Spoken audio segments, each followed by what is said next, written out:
Chapter 33 जालसाजी। चाली, हमारे पास अभी भी वह सख्त से जानने वाली कंपनी की स्थिति है। मुझे पता है कि रेनेस्मी को देखे हुए 1 सप्ताह से अधिक समय हो गया है, लेकिन अभी उससे मिलना ठीक नहीं है। क्या मैं रेनेस्मी को तुम्हारे पास ले जाऊं? चाली इतने समय तक चुप रहा कि मुझे आश्चर्य हुआ कि क्या उसने मेरे पीछे की आवाज़ सुनी है। लेकिन फिर वह बुदबुदाया, जानने की जरूरत है। और मुझे एहसास हुआ कि यह सिर्फ अलौकिक के प्रति उसकी सतर्कता थी जिसने उसे प्रतिक्रिया देने में देरी की। ठीक है बेटा, चाली ने कहा, क्या तुम उसे आज सुबह यहाँ ला सकते हो? सू मेरे लिए दोपहर का खाना ला रही है। वह मेरे खाना पकाने से उतनी ही भयभीत है जितनी तुम पहली बार आए थे। चाली हंसा और फिर पुराने दिनों को याद करके आहें भरने लगा। आज की सुबह बहुत अच्छी होगी। जितनी जल्दी हो सके उतना अच्छा है। मैंने पहले ही इसे बहुत लंबे समय तक टाल दिया है। क्या जैक तुम लोगों के साथ आ रहा है? हालांकि चाली को वेयरवुल्फ छाप के बारे में कुछ भी पता नहीं था, लेकिन कोई भी जेकब और रेनेस्मी के बीच लगाव से अनजान नहीं हो सकता था। शायद ऐसा कोई तरीका नहीं था जिससे जेकब स्वेच्छा से रक्त चूसने वालों के बिना रेनेस्मी के साथ दोपहर बिताना छोड़ दे। शायद मुझे बिली को भी आमंत्रित करना चाहिए, चाली ने सोचा। लेकिन शायद किसी और समय। मैं चाली पर केवल आधा ध्यान दे रहा था। बिली के बारे में बात करते समय उसकी आवाज़ में अजीब सी अनिच्छा को नोटिस करने के लिए पर्याप्त, लेकिन ये चिंता करने के लिए पर्याप्त नहीं कि वह किस बारे में बात कर रहा था। चाली और बिली वयस्क थे। अगर उनके बीच कुछ चल रहा था तो वे खुद ही इसका पता लगा सकते थे। मेरे पास जुनूनी होने के लिए बहुत सारी महत्वपूर्ण चीजें थीं। कुछ देर में मिलेंगे, मैंने उससे कहा और फ़ोन रख दिया। ये यात्रा मेरे पिता को 27 अजीबोगरीब पिशाचों से बचाने से कहीं ज्यादा थी, जिन्होंने 300 मील के दायरे में किसी को भी नहीं मारने की कसम खाई थी। लेकिन फिर भी जाहिर है, किसी भी इंसान को इस समूह के आसपास नहीं जाना चाहिए। ये वह बहाना था जो मैंने एडवर्ड को दिया था। मैं रेनेस्मी को चाली के पास ले जा रहा था ताकि वह ये फैसला न ले सके कि वह क्या करेगा। यहाँ आने के लिए ये घर छोड़ने का एक अच्छा कारण था, लेकिन मेरा असली कारण बिल्कुल नहीं था। हम आपकी फरारी क्यों नहीं ले सकते? जेकब ने मुझसे गैराज में मिलते ही शिकायत की। मैं पहले से ही रेनेस्मी के साथ एडवर्ड की वोल्वो में था। एडवर्ड ने मेरी कार के बारे में बताना शुरू कर दिया था। जैसा कि उसे संदेह था, मैं उचित उत्साह दिखाने में सक्षम नहीं था। बेशक ये सुंदर और तेज थी, लेकिन मुझे दौड़ना पसंद था। बहुत ज्यादा दिखाई देने वाला, मैंने जवाब दिया। हम पैदल भी जा सकते हैं, लेकिन इससे 4 पंक्ति घबरा जाएगी। जेकब ने बड़बड़ाते हुए कहा, लेकिन आगे की सीट पर बैठ गया। रेनेस्मी मेरी गोद से उसकी गोद में चढ़ गई। आप कैसे हैं? मैंने गैराज से बाहर निकलते हुए उससे पूछा। तुम्हारा क्या ख्याल है? जेकब ने तीखे अंदाज में पूछा। मैं इन सभी बदबूदार खून चूसने वालों से तंग आ चुका हूँ। उसने मेरे चेहरे के भाव देखे और मेरे जवाब देने से पहले ही बोल पड़ा। हाँ, मुझे पता है, मुझे पता है। वे अच्छे लोग हैं, वे मदद करने के लिए यहाँ हैं, वे हम सभी को बचाने जा रहे हैं, वगैरह वगैरह। आप जो कहना चाहते हैं कहिए। मुझे अभी भी लगता है कि ड्रैकुला 1 और ड्रैकुला 2 खौफनाक हैं। मुझे मुस्कुराना पड़ा। रोमानियन भी मेरे पसंदीदा मेहमान नहीं थे। मैं आपकी बात से असहमत नहीं हूँ। रेनेस्मी ने अपना सिर हिलाया लेकिन कुछ नहीं कहा। हम सभी से अलग, उसे रोमानियन लोग अजीब तरह से आकर्षक लगे। उसने उनसे ऊंची आवाज में बात करने का प्रयास किया क्योंकि वे उसे छूने नहीं देते थे। उसका सवाल उनकी असामान्य त्वचा के बारे में था और हालांकि मुझे डर था कि वे नाराज हो सकते हैं, लेकिन मुझे खुशी थी कि उसने पूछा। मैं भी उत्सुक था। वे उसकी दिलचस्पी से परेशान नहीं दिखे, शायद थोड़े अफसोस में थे। हम बहुत देर तक चुपचाप बैठे रहे। बच्चे, व्लादिमीर ने उत्तर दिया। स्टीफन ने सिर हिलाया लेकिन व्लादिमीर के वाक्यों को जारी नहीं रखा जैसा कि वह अक्सर करता था, अपने आप को ईश्वरत्व का प्रतीक मानते हुए। ये हमारी शक्ति का संकेत था कि सब कुछ हमारे पास आता था। शिकार, राजनयिक, हमारे पक्ष में आने वाले लोग। हम अपने सिंहासन पर बैठे और खुद को भगवान समझते रहे। हमने लंबे समय तक ये नहीं देखा कि हम बदल रहे थे, लगभग डरावने होते जा रहे थे। मुझे लगता है कि वोल्तुरी ने हमारे महलों को जलाकर हम पर एक एहसान किया। कम से कम स्टीफन और मैं तो डरावने नहीं रहे। अब वोल्तुरी की आंखें धूल से भरी हुई हैं, लेकिन हमारी आंखें चमकीली हैं। मुझे लगता है कि जब हम उनकी आंखों को उनकी आंखों से निकालेंगे तो हमें फायदा होगा। उसके बाद मैंने रेनेस्मी को उनसे दूर रखने की कोशिश की। हम चार्ली के साथ कब तक रह सकते हैं? जेकब ने मेरे विचारों को बाधित करते हुए पूछा। जब हम घर और उसके सभी नए कैदियों से दूर चले गए तो वह स्पष्ट रूप से आराम कर रहा था। इससे मुझे खुशी हुई कि मैं वास्तव में उसके लिए पिशाच नहीं थी। मैं अभी भी बेला ही थी। वास्तव में काफी समय तक। मेरी आवाज के लहजे ने उसका ध्यान खींचा। क्या यहाँ आपके पिताजी से मिलने के अलावा भी कुछ चल रहा है? जैक, तुम्हें पता है कि तुम अपने विचारों को नियंत्रित करने में कितने अच्छे हो। एडवर्ड, उसने एक मोटी काली भौं उठाई। हाँ। मैंने सिर्फ सिर हिलाया और रेनेस्मी की तरफ देखा। वो खिड़की से बाहर देख रही थी और मैं यह नहीं बता सकता था कि उसे हमारी बातचीत में कितनी दिलचस्पी थी, लेकिन मैंने आगे बढ़ने का जोखिम नहीं उठाने का फैसला किया। जेकब ने मेरे द्वारा कुछ और कहने का इंतजार किया और फिर अपना निचला होंठ बाहर निकाला जबकि वह सोच रहा था कि क्या थोड़ा सा। मैंने कहा था। जैसे ही हम चुपचाप गाड़ी चला रहे थे, मैंने अपने कष्टप्रद कॉन्टैक्ट लेंस से ठंडी बारिश में आंखें सिकुड़कर देखा। ये बर्फ के लिए पर्याप्त ठंडा नहीं था। मेरी आंखें उतनी भयावह नहीं थीं जितनी वे शुरू में थीं, निश्चित रूप से चमकीले लाल रंग की तुलना में एक सुस्त लाल नारंगी के करीब थीं। जल्द ही वे इतने एम्बर हो गए कि मैं कॉन्टैक्ट लेंस लगाना छोड़ दूं। मुझे उम्मीद थी कि यह बदलाव चार्ली को बहुत परेशान नहीं करेगा। जब हम चार्ली के घर पहुंचे तो जेकब अभी भी हमारी संक्षिप्त बातचीत पर विचार कर रहा था। हम गिरती हुई बारिश के बीच तेज गति से चलते हुए बिना कुछ बोले चले जा रहे थे। मेरे पिताजी हमारा इंतजार कर रहे थे। मेरे खटखटाने से पहले ही उन्होंने दरवाज़ा खोल दिया था। अरे दोस्तों, ऐसा लगता है जैसे सालों हो गए हैं। अपनी तरफ देखो, नेसी। दादाजी के पास आओ। मैं कसम खाता हूँ कि तुम आधे फीट बढ़ गए हो और तुम दुबले पतले दिखते हो, नेस। उसने मेरी तरफ घूर कर देखा। क्या वे तुम्हें वहाँ खाना नहीं खिला रहे हैं? ये सिर्फ विकास की गति है, मैंने बुदबुदाया। अरे सू, मैंने उसके कंधे के ऊपर से पुकारा। रसोई से चिकन, टमाटर, लहसुन और पनीर की गंध आ रही थी। शायद यह बाकी सभी को अच्छी लग रही थी। मुझे ताज़े पाइन और पैकिंग डस्ट की भी गंध आ रही थी। रेनेस्मी के गालों पर डिम्पल दिखाई देते थे। वह चार्ली के सामने कभी नहीं बोलती थी। अच्छा बच्चों, ठंड से बचकर अंदर आ जाओ।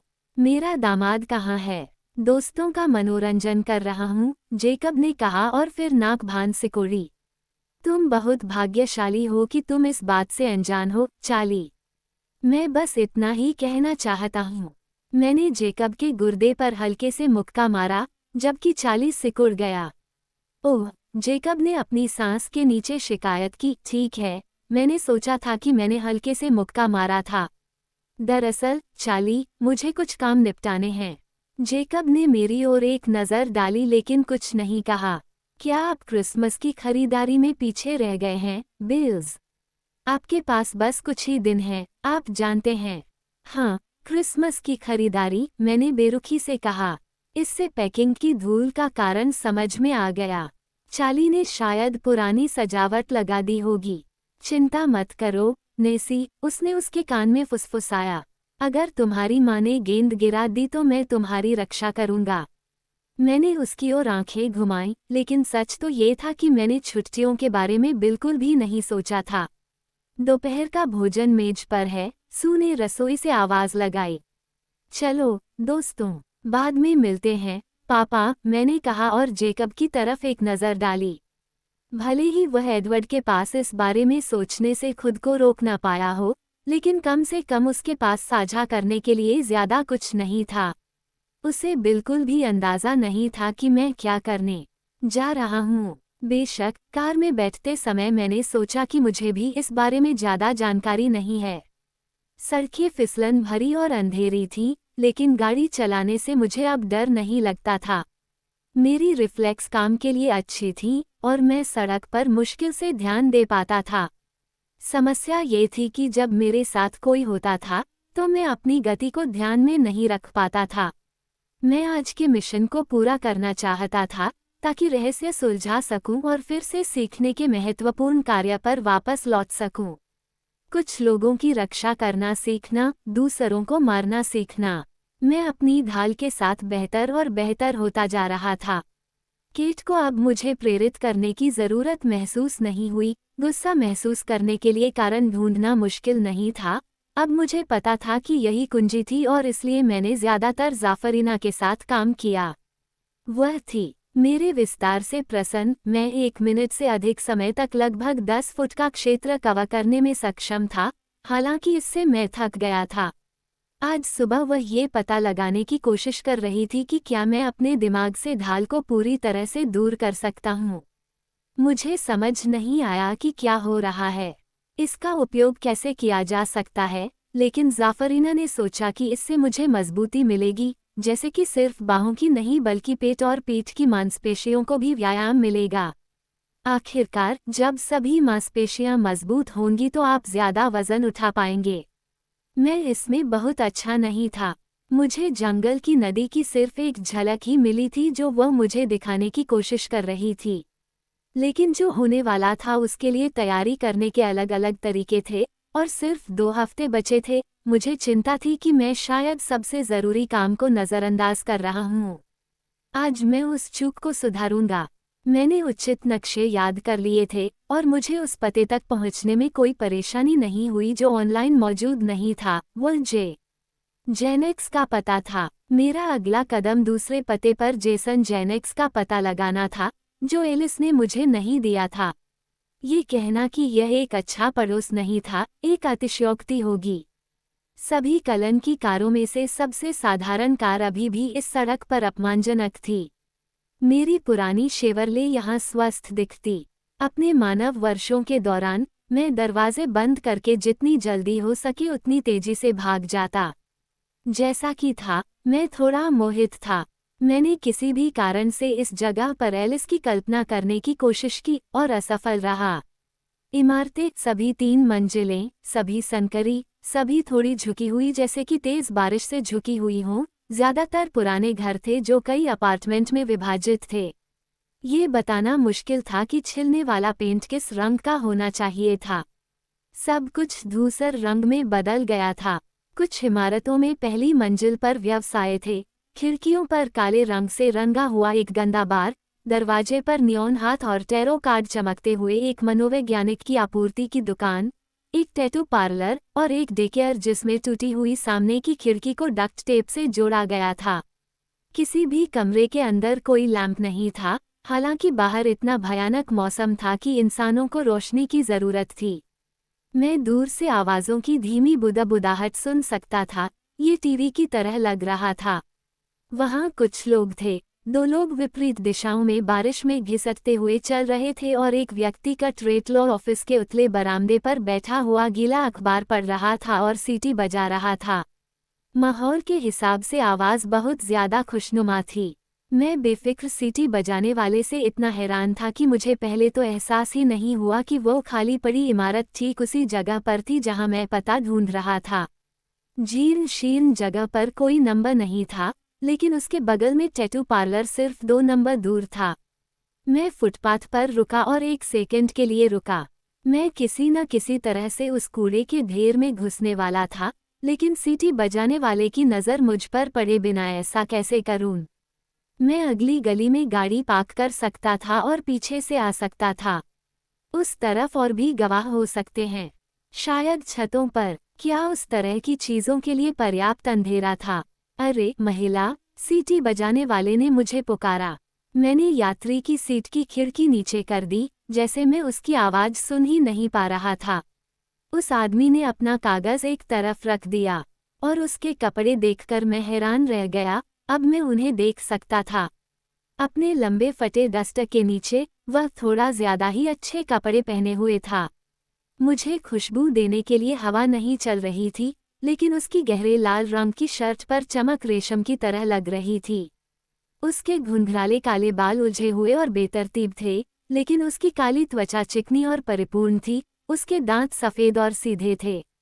एक विरोधाभास। शायद आपको वह कार वहां पार्क नहीं करनी चाहिए, महिला, उसने कहा।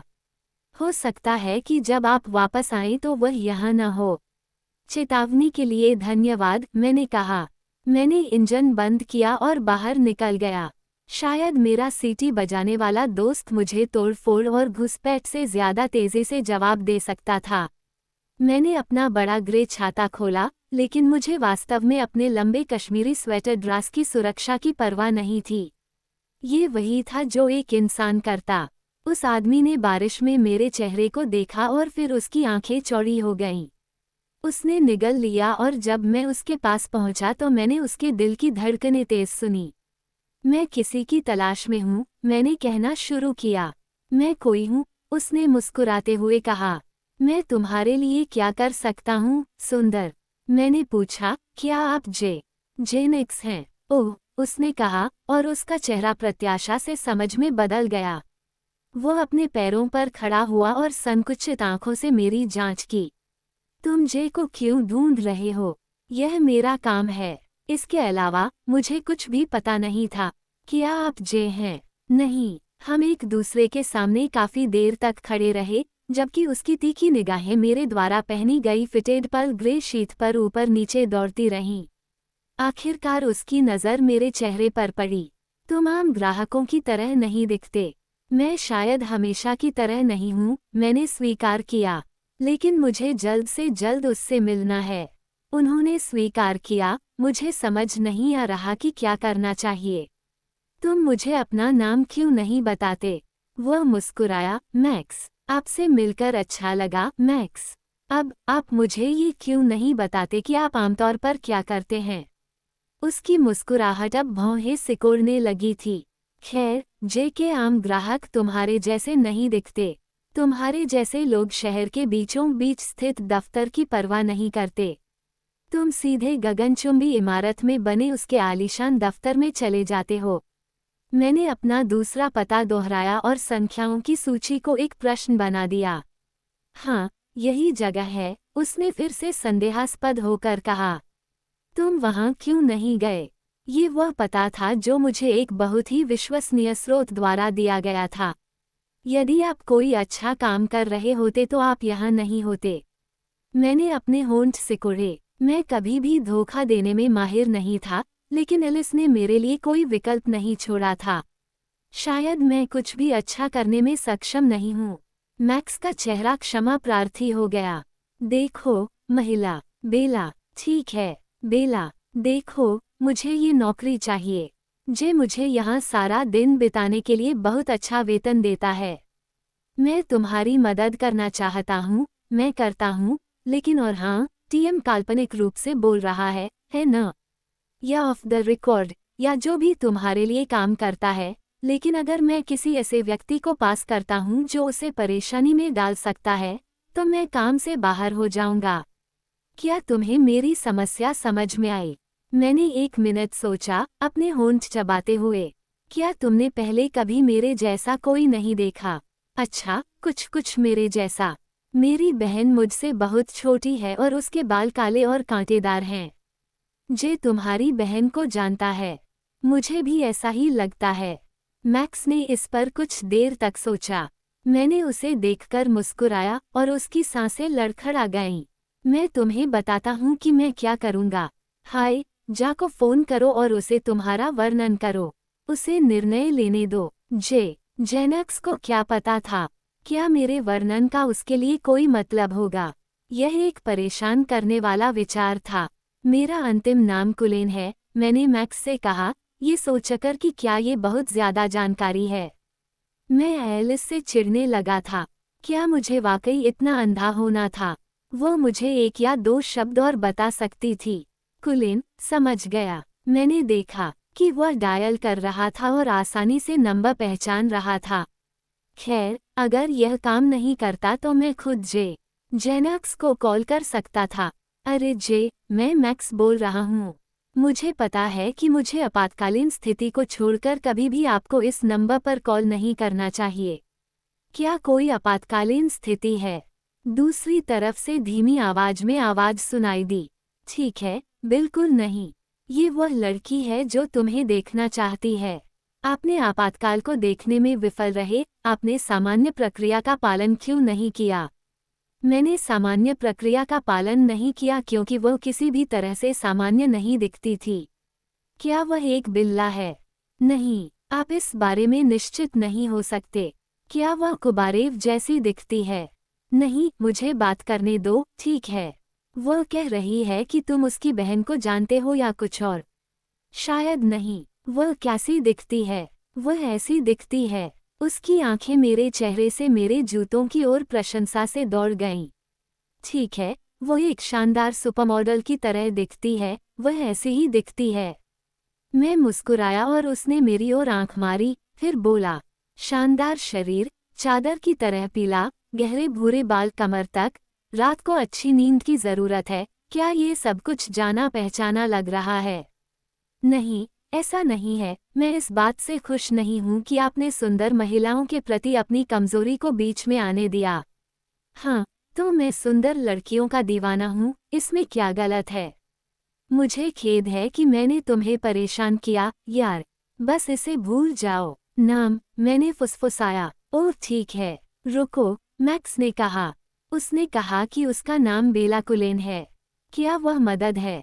कुछ देर के लिए सन्नाटा छा गया और फिर अचानक दूसरी तरफ से आवाज चीखने लगी। उसने बहुत से ऐसे शब्द इस्तेमाल किए जो ट्रक स्टॉप के बाहर अक्सर सुनने को नहीं मिलते। मैक्स का पूरा चेहरा बदल गया, सारा मजाक गायब हो गया और उसके होंठ पीले पड़ गए। क्योंकि तुमने पूछा ही नहीं, मैक्स घबरा कर चिल्लाया। जे ने स्वयं को संभालते हुए एक और विराम लिया। सुंदर और पीला। जे ने थोड़ा शांत होकर पूछा, मैंने यही कहा था, है न? सुंदर और पीला। इस आदमी को पिशाचों के बारे में क्या पता था? क्या वह खुद हम में से एक था? मैं इसके लिए तैयार नहीं था। इस तरह का टकराव। मैंने अपने दांत पीस लिए। एलिस ने मुझे किस मुसीबत में डाल दिया था? मैक्स ने 1 मिनट तक गाली गलौज और निर्देशों की बौछार के बीच इंतजार किया और फिर मेरी ओर लगभग भयभीत आंखों से देखा। लेकिन आप केवल गुरुवार को ही डाउनटाउन क्लाइंट से मिलते हैं, ठीक है, ठीक है। इस पर साथ उसने अपना फोन बंद कर दिया। वह मुझसे मिलना चाहता है। मैंने प्रसन्नतापूर्वक पूछा। मैक्स ने गुस्से से कहा, तुम मुझे बता सकते थे कि तुम एक प्राथमिकता वाले ग्राहक थे। 7। मुझे नहीं पता था कि मैं ऐसा था। मुझे लगा कि तुम शायद पुलिस वाले हो, उसने स्वीकार किया। मेरा मतलब है, तुम पुलिस वाले जैसे नहीं दिखते, लेकिन तुम अजीब तरह से सुंदर व्यवहार करते हो। मैंने कंधा उचका दिया। ड्रग कार्टेल, उसने अनुमान लगाया। कौन? मैंने पूछा। हाँ, या तुम्हारा बॉयफ्रेंड या जो भी हो। नहीं, माफ करें, मैं वास्तव में ड्रग्स की प्रशंसक नहीं हूँ और नहीं मेरे पति। बस नहीं कह दें और यह सब करें। मैक्स ने दबी हुई आवाज में कहा, शादी हो गई है।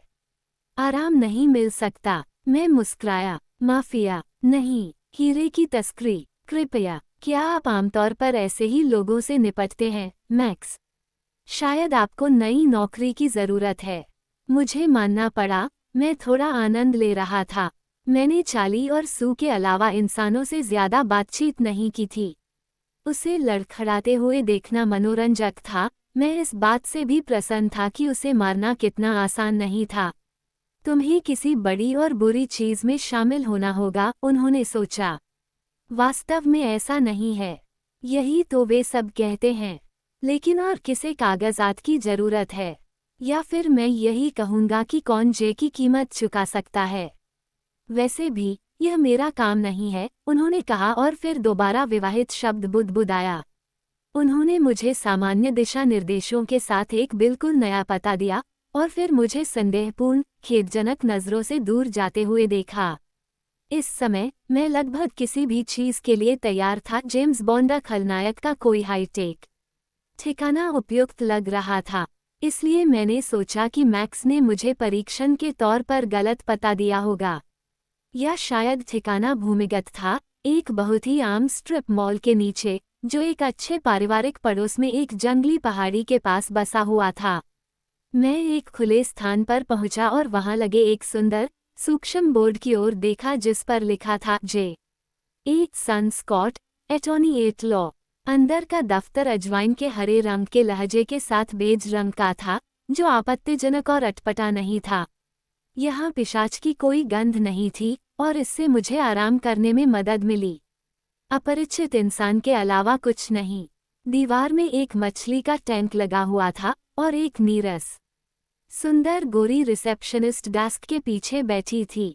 नमस्ते, उसने मेरा अभिवादन किया। मैं आपकी क्या मदद कर सकती हूँ? मैं यहाँ मिस्टर स्कॉट से मिलने आया हूँ। क्या आपका कोई अपॉइंटमेंट है? बिल्कुल नहीं, वह थोड़ा मुस्कुराए। तो फिर इसमें कुछ समय लग सकता है। क्यों ना आप बैठ जाएं? मैं अप्रैल। उसकी मेज पर रखे फोन से एक आदमी की मांग भरी आवाज आई। मैं शीघ्र ही सुश्री कुलेन की प्रतीक्षा कर रहा हूँ। मैं मुस्कुराया और खुद की ओर इशारा किया। उसे तुरंत अंदर भेजो। क्या तुम समझ रहे हो? मुझे परवाह नहीं कि यह क्या बाधा डाल रहा है। मैं उसकी आवाज में अधीरता के अलावा कुछ और भी सुन सकता था। तनाव, घबराहट। वो अभी अभी आई है, अप्रैल ने जैसे ही बोलना सीखा कहा। क्या? उसे अंदर भेजो। तुम किसका इंतजार कर रहे हो? तुरंत, मिस्टर स्कॉट। वो खड़ी हुई, अपने हाथों को फड़फड़ाते हुए वो एक छोटे गलियारे से होते हुए मुझे कॉफी या चाय या जो कुछ भी मैं चाहती थी, उसे देने लगी। आप यहाँ हैं, उन्होंने कहा और मुझे दरवाजे के माध्यम से एक शक्तिशाली कार्यालय में ले गईं, जो भारी लकड़ी के डेस्क और वैनिटी दीवार से सुसज्जित था। अपने पीछे का दरवाजा बंद कर लो, एक कर्कश स्वर ने आदेश दिया।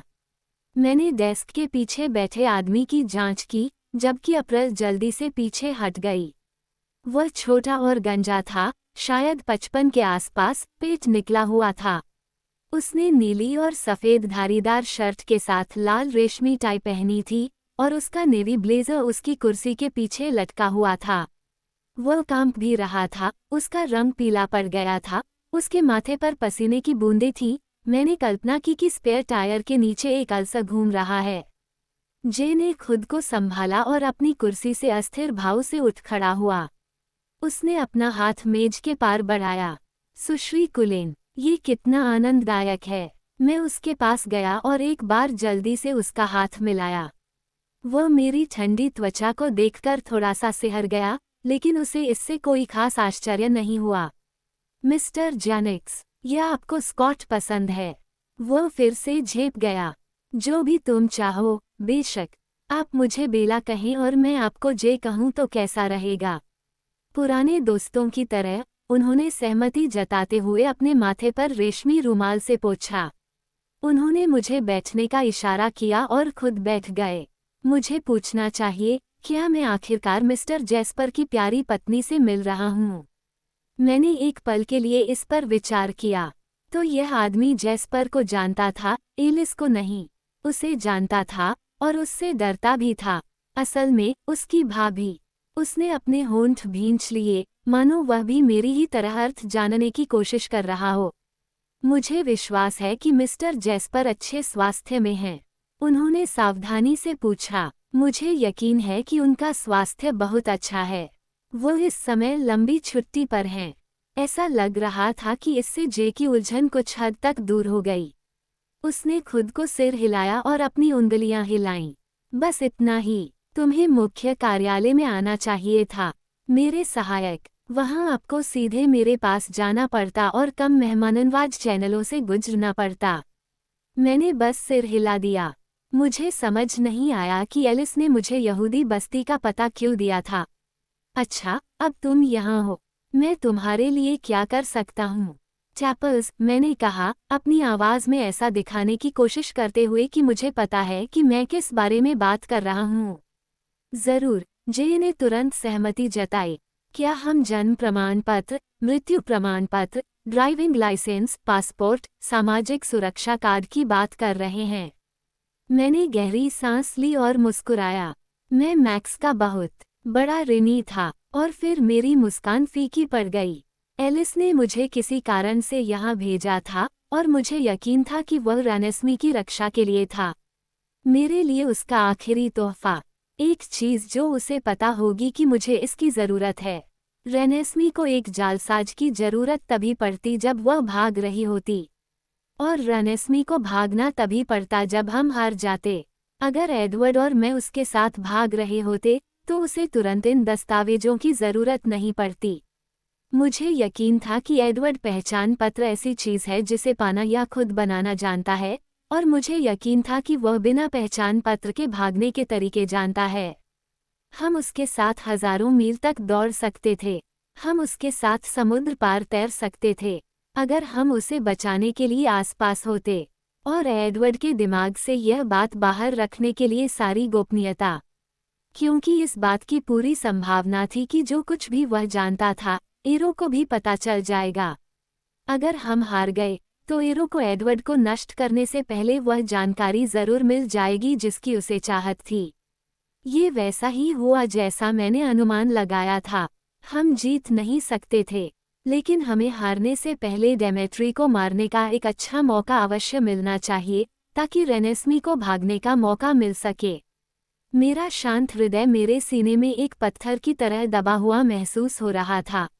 मेरी सारी उम्मीदें धूप में धुंध की तरह फीकी पड़ गई थीं। मेरी आंखें चुभ रही थीं। मैं इसे किस पर लगाऊंगा?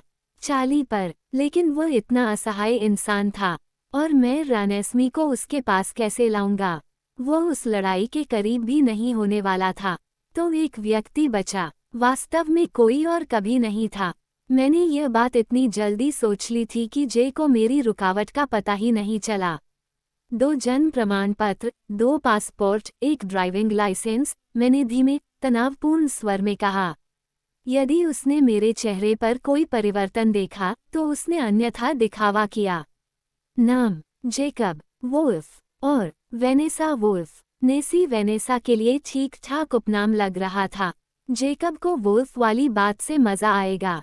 उसकी कलम तेजी से कानूनी पैड पर घसीटने लगी। मध्य नाम, बस कुछ सामान्य बात लिख दो अगर आप चाहें तो। उम्र, आदमी के लिए 27, लड़की के लिए 5। जेकब इसे अंजाम दे सकता था। वह एक जानवर था, और जिस गति से रेनेस्मी बढ़ रही थी मैं बेहतर अनुमान लगाऊंगा वह उसका सौतेला पिता हो सकता है। अगर आप तैयार दस्तावेज पसंद करते हैं तो मुझे चित्रों की आवश्यकता होगी, जे ने मेरे विचारों को बाधित करते हुए कहा। श्री जेस्पर आमतौर पर उन्हें खुद ही पूरा करना पसंद करते थे। खैर, इससे ये स्पष्ट हो गया कि जे को ये क्यों नहीं पता था कि एलिस कैसी दिखती है। रुको, मैंने कहा, ये किस्मत थी। मेरे बटुए में कई पारिवारिक तस्वीरें थीं, और जेकब द्वारा सामने के बरामदे की सीढ़ियों पर रेनेस्मी को पकड़े हुए एकदम सही तस्वीर सिर्फ 1 महीने पुरानी थी। एलिस ने इसे मुझे कुछ दिन पहले ही दिया था। ओह, शायद इसमें इतनी किस्मत नहीं थी। एलिस जानती थी कि मेरे पास ये तस्वीर है। शायद उसे ये भी पता था कि मुझे इसकी ज़रूरत होगी, इससे पहले कि वह मुझे ये दे। Here you go. जे ने एक क्षण के लिए चित्र को देखा। आपकी बेटी बिल्कुल आपकी तरह है। मैं चिंतित हो गया। वह अपने पिता की तरह है। यह आदमी कौन नहीं है? उसने याकूब के चेहरे को छुआ। मेरी आंखें सिकुड़ गईं और जे के चमकदार सिर पर पसीने की नई बूंदें उभर आईं। नहीं, वो परिवार का बहुत करीबी दोस्त है। मुझे माफ कर दो, वह बुदबुदाया और कलम फिर से खरोंचने लगी। आपको दस्तावेजों की कितनी जल्दी ज़रूरत होगी? क्या मैं उन्हें 1 सप्ताह में प्राप्त कर सकता हूँ? यह एक जल्दबाजी वाला ऑर्डर है। इसकी कीमत दोगुनी होगी, लेकिन मुझे माफ़ करें। मैं भूल गया कि मैं किससे बात कर रहा था। स्पष्टतः वह जेस्पर को जानता था। बस मुझे एक नंबर दे दो। वह इसे जोर से कहने में हिचकिचा रहा था, हालांकि मुझे यकीन था कि जेस्पर के साथ काम करने के कारण उसे पता होगा कि कीमत वास्तव में कोई मुद्दा नहीं थी। दुनिया भर में मौजूद उन बड़े बड़े खातों को ध्यान में रखे बिना, जिन पर कुलिन्स के विभिन्न नाम थे, पूरे घर में इतनी नकदी जमा थी कि एक छोटे से देश को 1 दशक तक चलाया जा सकता था। इसने मुझे चाली के घर के किसी भी दराज के पीछे हमेशा 100 मछली के हुक रखने की याद दिला दी। मुझे संदेह था कि कोई भी उस छोटे से ढेर को नोटिस भी करेगा जिसे मैंने आज की तैयारी में निकाला था। जे ने कानूनी पैड के नीचे कीमत लिख दी। मैंने शांति से सिर हिलाया। मेरे पास इससे ज्यादा पैसे थे। मैंने अपना बैग फिर से खोला और सही रकम गिन ली। मैंने इसे $5000 के हिसाब से कागज पर क्लिप करके रखा था, इसलिए इसमें बिल्कुल भी समय नहीं लगा। वहाँ, बेला, अब तुम्हें मुझे पूरी रकम देने की जरूरत नहीं है। डिलीवरी सुनिश्चित करने के लिए आधी रकम बचाना तुम्हारे लिए प्रथागत है। मैं उस घबराए हुए आदमी की तरफ देखकर फीकी मुस्कान के साथ बोला, लेकिन मुझे तुम पर भरोसा है, जे। इसके अलावा, जब मुझे दस्तावेज मिल जाएंगे तो मैं तुम्हें फिर से बोनस दूंगा। यह आवश्यक नहीं है, मैं आपको आश्वासन देता हूँ। इसकी चिंता मत करो। ऐसा नहीं था कि मैं इसे अपने साथ ले जा सकता था। तो हाय, अगले सप्ताह इसी समय यहाँ मिलते हैं। उसने मुझे पीड़ा भरी नज़र से देखा। वास्तव में, मैं ऐसे लेन देन उन जगहों पर करना पसंद करता हूँ जो मेरे विभिन्न व्यवसायों से संबंधित न हों। बेशक, मुझे यकीन है कि मैं ये काम उस तरह नहीं कर रहा हूँ जैसा आप उम्मीद करते हैं। जब बात कलन परिवार की आती है तो मुझे कोई उम्मीद नहीं रखने की आदत है। उसने मुंह बनाया और फिर जल्दी से अपना चेहरा फिर से संयत किया। क्या हम आज रात से 1 हफ्ते बाद 8 बजे द पैसिफिको में मिलेंगे? ये यूनियन लेक पर है और वहाँ का खाना लाजवाब है। बिल्कुल सही। ऐसा नहीं है कि मैं उसके साथ डिनर पर जाऊंगा। अगर मैं उसके साथ जाऊंगा तो उसे यह ज्यादा पसंद नहीं आएगा। मैं उठा और फिर से उसका हाथ मिलाया। इस बार वह पीछे नहीं हटा, लेकिन उसके दिमाग में कुछ नई चिंताएं थीं। उसका मुंह सिकुड़ा हुआ था, उसकी पीठ तनी हुई थी। क्या आपको उस समय सीमा से परेशानी होगी? मैंने पूछा। क्या? मेरे सवाल से चौंककर उसने ऊपर देखा। समय सीमा? ओह नहीं, बिल्कुल चिंता मत करो। मैं निश्चित रूप से आपके दस्तावेज समय पर तैयार कर दूंगा। एडवर्ड का यहाँ होना अच्छा होता ताकि मैं जान पाता कि जे की असली चिंताएं क्या थीं। मैंने आह भरी। एडवर्ड से रहस्य छिपाना ही काफी बुरा था, उससे दूर रहना लगभग असहनीय था। तो फिर मैं 1 सप्ताह में आपसे मिलूंगा।